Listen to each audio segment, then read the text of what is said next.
Welcome to Jeni crime cuts. November 11, 2022 Selvakumar, Regina தம்பதி 2 பேரும் சென்னை புதுவண்ணாரப்பேட்டையில இருக்கிற நாகூரான் தோட்டம் பகுதியில வாழ்ந்துட்டு வராங்க. இந்த தம்பதிக்கு சுமித்ரான்னு ஒரு பொண்ணு இருக்காங்க. ஒரே ஒரு பொண்ணு அப்படிங்கறனால தம்பதி 2 பேரும் தன்னோட பொண்ணு மேல அளவு கடந்த பாசம் வச்சது மட்டும் இல்லாம கேக்குற எல்லாத்தையும் வாங்கி கொடுத்து ரொம்பவே செல்லமா வளர்த்திருக்காங்க. சரியா சுமித்ராவுக்கு 26 வயசாகும் போது அந்த பொண்ணு திருவொற்றியூர்ல இருக்கிற பட்டினத்தார் கோவிலுக்கு போய் சாமி கும்பிட்டதுக்கு அப்புறம் ஈவினிங் டைம்ல தன்னோட வீட்டை ரீச் பண்றாங்க. அடுத்ததா அப்பா அம்மா கூட உட்காந்து டின்னர் முடிச்சதுக்கு அப்புறம் எப்பவும் போல தூங்குறதுக்காக தன்னோட ரூம்க்கு போகும்போது எதிர்பாராத விதமா சுமித்ரா மயக்கம் போட்டு கீழே விழுறாங்க. தான் பொண்ணு இப்படி மயங்கி கிடக்கிறத பார்த்து தவிச்சு போன அந்த பேரண்ட்ஸ் சுமித்ராவை மடியில தூக்கி வச்சு தட்டி எழுப்ப ட்ரை பண்றாங்க. ஆனா அந்த பொண்ணு கடைசி வரை எந்திரிக்கவே இல்லை. நேரம் ஆக ஆக மயக்கத்துல இருந்த சுமித்ரா மூச்சு விடாம இருந்தனால உடனடியா அக்கம் பக்கத்துல உள்ளவங்க உதவியோட தான் பொண்ணு தூக்கிட்டு ஹாஸ்பிட்டலுக்கு ஓடுறாங்க. இப்போ சுமித்ராவை செக் பண்ண டாக்டர், சாரி உங்க பொண்ணு ஆல்ரெடி இறந்து போயிட்டாங்க, சோ ஆக வேண்டியதை பாருங்கன்னு சொல்லி எல்லாருக்கும் அதிர்ச்சி கொடுத்திருக்காரு. ஆசையா கோவிலுக்கு போயிட்டு ரிட்டர்ன் வீட்டுக்கு வந்த சுமித்ரா எப்படி இறந்து போனாங்க, அவங்களோட இந்த மரணத்துக்கு பின்னாடி இருக்கிற அந்த மர்மம் என்னன்னு டீட்டெயிலா பார்க்கலாம் வாங்க. அதுக்கு முன்னாடி நம்ம சேனலை சப்ஸ்கிரைப் பண்ணாதவங்க மறக்காம சேனலை சப்ஸ்கிரைப் பண்ணி லைக் பண்ணுங்க. நீங்க தர்ற ஒவ்வொரு லைக்கும் தான் உங்களோட ஆதரவை எங்களுக்கு தெரியப்படுத்தும். ஸோ மறக்காம வீடியோக்கு லைக் பண்ணி சப்ஸ்கிரைப் பண்ணுங்க.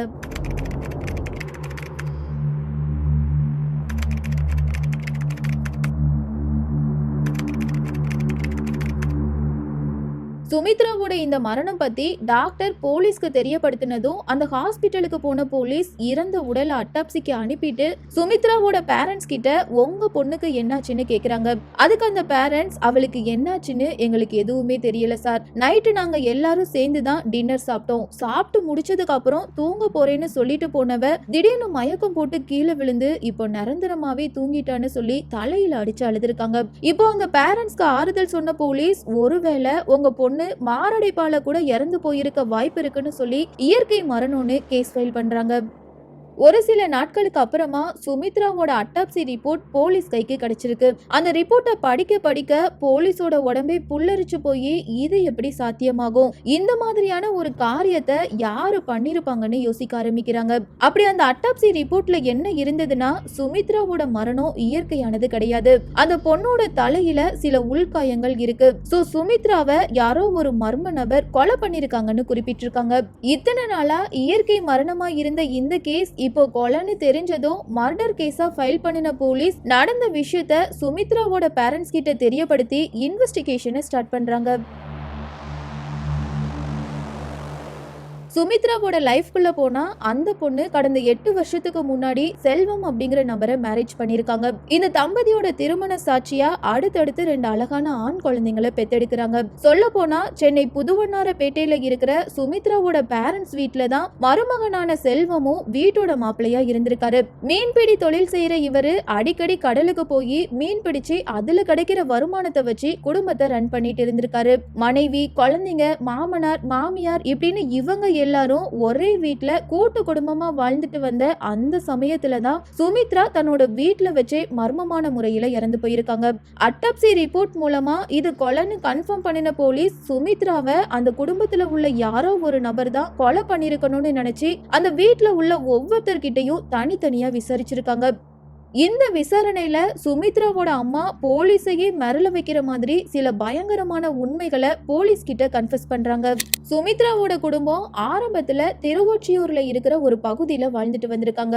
சுமித்ரா தன்னோட ஸ்கூல் படிப்பை படிக்கும் போதே தப்பான ஃப்ரெண்ட்ஸ் கூட சேர்ந்து ஆண் நண்பர்கள் கூட அரட்டை அடிக்கிறது, அடிக்கடி வெளியில போறது இப்படின்னு அவங்க இஷ்டத்துக்கு நேரம் காலம் பார்க்காம சுத்திட்டு இருந்திருக்காங்க. தான் பொண்ணோட நடவடிக்கை சரியில்லாதனால அப்பாவான செல்வகுமார், அம்மாவான ரெஜினா இவங்க 2 பேரும் சேர்ந்து தான் பொண்ணு தான் பக்கத்துல உட்கார வச்சு, நீ இந்த மாதிரி பசங்க கூட ஊர் சுத்துறனால அக்கம் பக்கத்துல இருக்கிற எல்லாரும் உன்னை பத்தி தப்பா பேசுறாங்க, சோ இனிமேலாவது பசங்க கூட பேசாம ஒழுக்கமா வாழ கத்துக்கோ, அதுதான் உனக்கும் நல்லது, நம்ம குடும்பத்துக்கும் நல்லதுன்னு சொல்லி தான் பொண்ணுக்கு அட்வைஸ் பண்ணிருக்காங்க.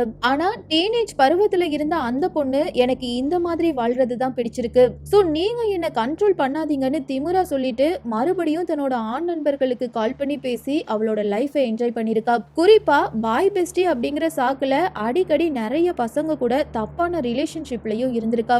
தான் மகளோட நடத்தை நாளுக்கு நாள் மோசமாகிட்டே இருந்தனால சுமித்ராவோட பேரண்ட்ஸ் என்ன திங்க் பண்றாங்கன்னா, இனிமேலும் இதே வீட்ல இருந்தா செட் ஆகாது, சோ இந்த வீட்டை காலி பண்ணிட்டு வேற பகுதிக்கு போனா மட்டும்தான் இவ கொஞ்சமாவது திருந்துவான்னு நினைச்சு திருவொற்றியூர்ல இருந்த அந்த வாடகை வீட்டை காலி பண்ணிட்டு புதுவண்ணாரப்பேட்டையில ஒரு வீட்டை வாடகைக்கு எடுத்து அங்கேயே செட்டில்ட் ஆகுறாங்க.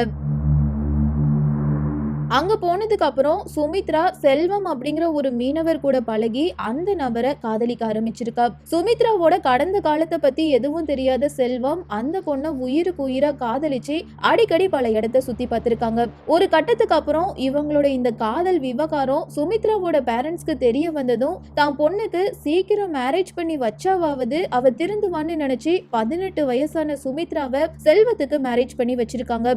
இந்த மேரேஜுக்கு அப்புறம் இந்த தம்பதிக்கு 2 குழந்தை பிறந்தாலும் சுமித்ரா அந்த ஏரியால இருக்கிற பல ஆண்கள் கிட்டையும் அடிக்கடி பேசி பழகிருக்கா. இத்தனை நாளா போன் மூலமா தன்னோட பாய் பெஸ்டிஸ் கூட அடிக்கடி மணிக்கணக்கா சிரிச்சு சிரிச்சு பேசிட்டு இருந்த சுமித்ரா அதுக்கு ஒரு படி மேல போய் தன்னோட கள்ளக்காதலர்களை சந்தோஷப்படுத்துறதுக்காக வீட்டுல உள்ள யார்கிட்டையும் சொல்லாம அடிக்கடி வெளியில போறத வழக்கமா வச்சிருந்திருக்கா. இப்போ தான் மனைவி ஒரு நடத்த கட்டவ அப்படிங்கிற விஷயம் செல்வத்துக்கு தெரிய வந்ததும் தான் மனைவியை திருத்துறதுக்காக பல தடவை கண்டிச்சிருக்காரு.